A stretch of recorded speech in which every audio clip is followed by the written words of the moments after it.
सुरुवातीला ही जी चळवळ होती ती फक्त जमीनदार आणि त्यांच्याकडून होणारा शेतकऱ्यांचा किंवा शेतमजुरांचा छळ एवढ्यापुरती मर्यादित होती.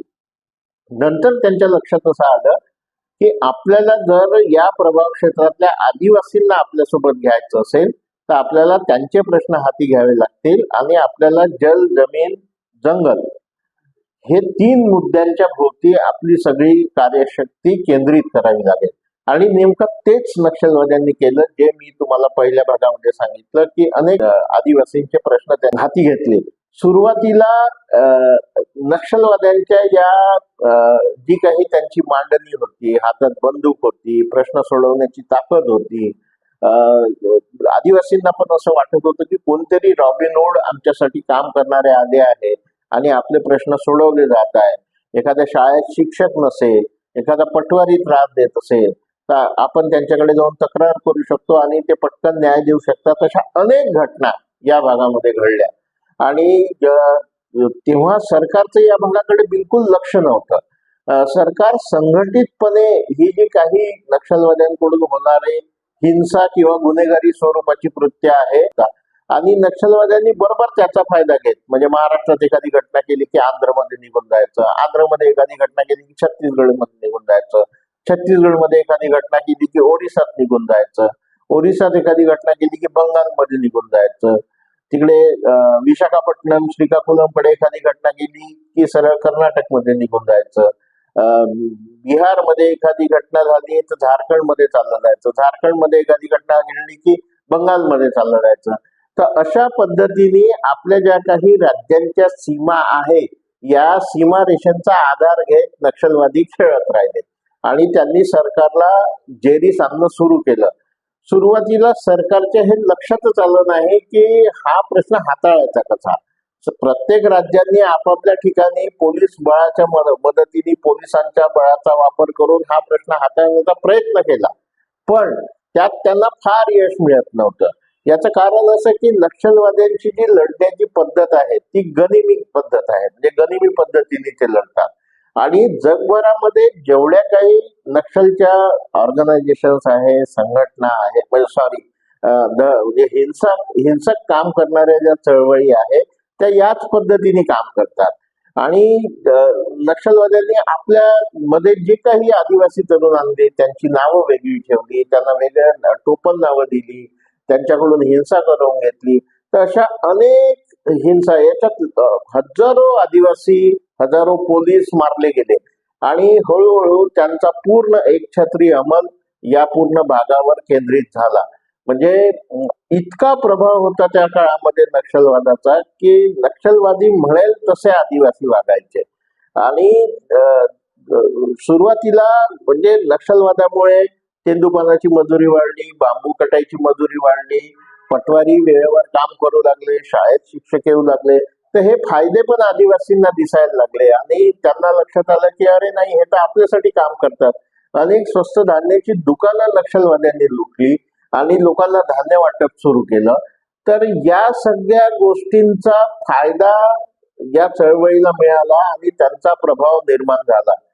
पण अशी दीर्घकाळाची हिंसा कोणताही समाज फार काळ सहन करू शकत नाही.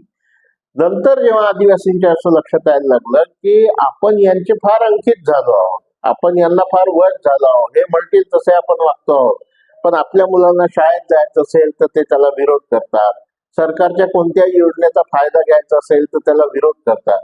मग या आदिवासींच्या मनातही चलबिचल सुरू झाली आणि नेमकं त्याच काळामध्ये हा प्रश्न केवळ बंदुकीला बंदुकीने उत्तर देऊन सुटणारा नाही, तर आपल्याला विकासाचा अजेंडा या भागामध्ये राबवावा लागेल हे सरकारच्या लक्षात आलं.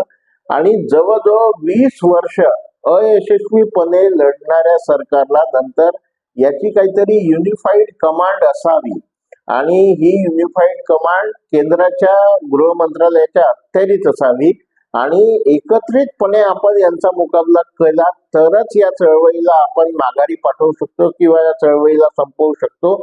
असं लक्षात आल्यावर मग हळूहळू अनेक गोष्टी सरकारी पातळीवर व्हायला लागल्या.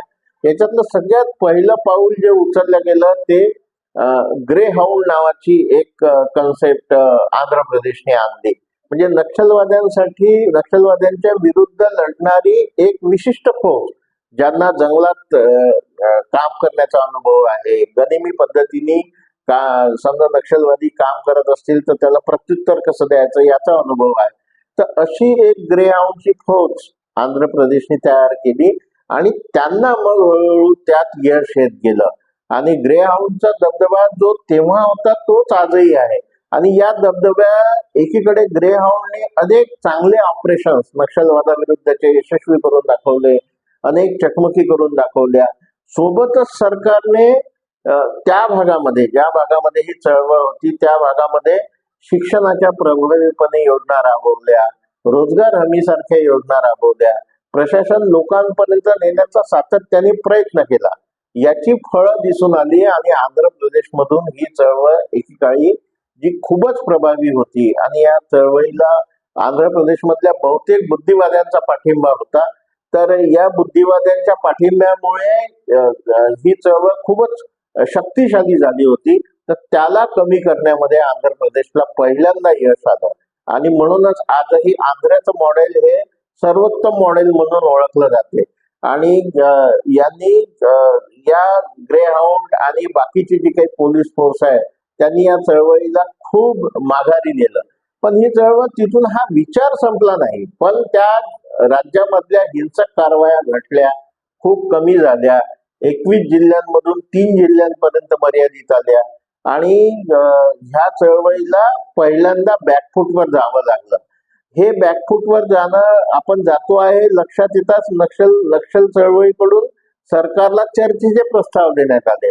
त्या चर्चेत सुद्धा आंध्र प्रदेश सरकारने बरचसं गुंतवून ठेवलं या चळवळीतल्या नेत्यांना आणि त्यांचा माग काढत राहिले. चर्चेच्या काळात हिंसाचार झाला नाही दोन्ही बाजूनी, पण हे नेमके नक्षलचे नेते कुठून कुठे येतात, कुठे थांबतात, त्यांना मदत करणारे शहरात कोण आहे, काय, याची सगळी माहिती गोळा करून त्याच्यानंतर ही चर्चा जेव्हा फिसकटली तेव्हा मग या चळवळीवर आणखी अतिशय कठोरपणे सरकारने आक्रमण केलं आणि या चळवळीला माघार घ्यावी लागली. आणि ही चळवळ मग हळूहळू छत्तीसगडमध्ये, महाराष्ट्रामध्ये, ओरिसामध्ये शिफ्ट झाली.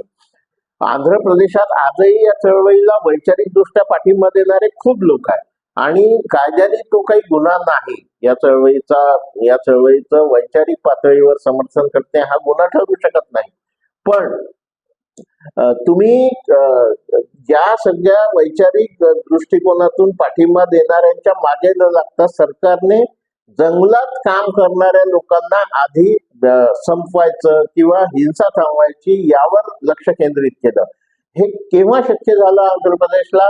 हे तेव्हा शक्य झालं जेव्हा तिथलं सरकार आणि सगळे राजकीय पक्ष युनायटेडली एकत्र आले. ते का एकत्र आले? याचं कारण असं की नक्षलवाद्यांनी आंध्र प्रदेशामध्ये सामान्य आदिवासींना किंवा सामान्य लोकांना मारण्यासोबतच नेत्यांना, आमदारांना, वरिष्ठ पोलीस अधिकाऱ्यांना लक्ष करणं सुरू केलं. अनेक मोठे लोक हैदराबाद मध्ये सुद्धा एन्काउंटर करून नक्षलनी मारले.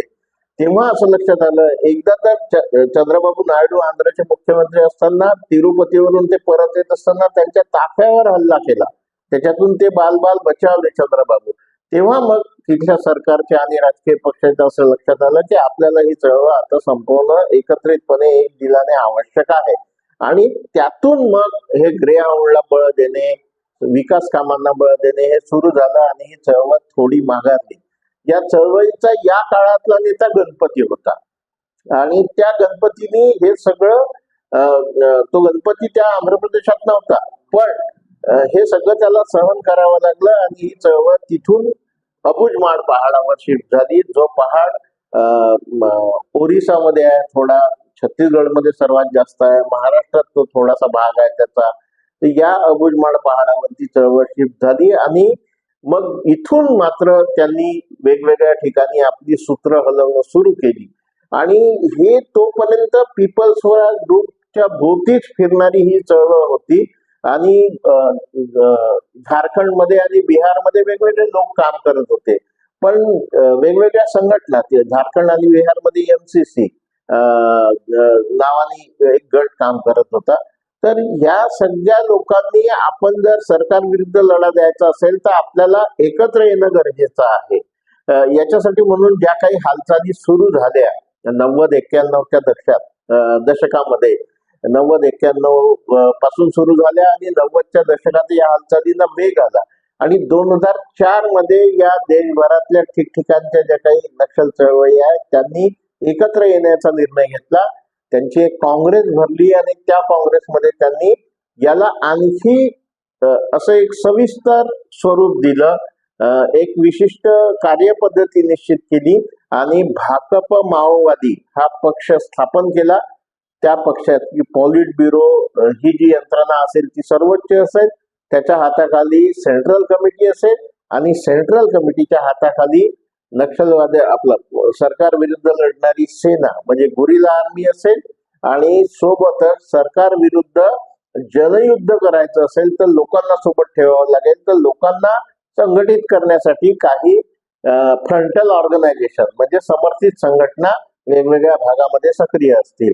तर तिथून ही चळवळ अशी पद्धतशीरपणे आकार घेत गेली आणि नंतर मग यांनी जवळजवळ 2015 पर्यंत पूर्ण देशभर मोठ्या प्रमाणावर हिंसा केली आणि ही हिंसा एकाच साईडनी नव्हती, त्याला प्रत्युत्तर पोलिसांनी दिलं. पोलिसांनी पण अतिशय धीराने आणि अतिशय हिमतीने त्यांचा प्रतिवाद केला. त्यासाठी वेगवेगळी सुरक्षा दले, केंद्रीय सुरक्षा दले या भागामध्ये तैनात करण्यात आली आणि हळूहळू हे युद्ध खूप मोठ्या प्रमाणावर 2000 ते 2015 या काळात 2015-16 पर्यंत मोठ्या प्रमाणावर लढल्या गेलं आणि या युद्धामध्ये दोन्ही बाजूचं खूप नुकसान झालं.